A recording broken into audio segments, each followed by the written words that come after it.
Një tjetër sasi rekorde e drogës është kapur nga autoritetet e Kosovës, por vendi nuk ishte destinacioni final për 268 e 44 kg substancë narkotike e dyshuar marijuan, por shtetet e BE-s. Sipas të dhënave të prokurorisë speciale, dyshohet se droga u transportua nga Shqipëria, ndërkaq tashmë shoferi i kamionit S.J.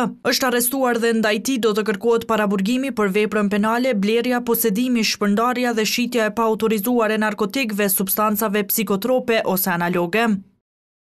Sipas kërkesës, dyshohet se S.J. kishte për qëllim që të transportonte substanca narkotike në një shtet tjetër. Gjatë kontrollit të kamionit të cilin po e drejtonte i dyshuari, është gjetur dhe sekuestruar sasia prej 268.44 kg substancë narkotike e dyshuar marijuan, e cila dyshohet se është transportuar nga Republika e Shqipërisë me destinacion Shtetet e Bashkimit Evropian. Aksioni në të cilin u arrestua i njëjti ishte përfshirë edhe dogana e Kosovës pas informacioneve të Agjencisë së Kosovës për Inteligjencë.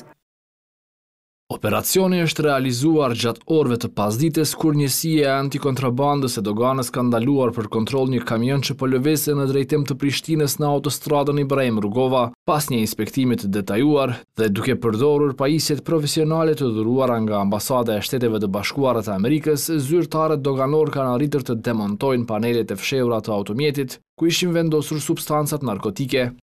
ENP janë arrestuar 3 persona për kultivimin e narkotikëve, aksioni realizuar si rrjedhojë e hetimeve që ndërlidhen me rastin e vitit të kaluar, ku pos mijë rabinëve kanabis u konfiskuan edhe 1 ton narkotik e llojit marijuan në fshatin Sferg të kësaj komune.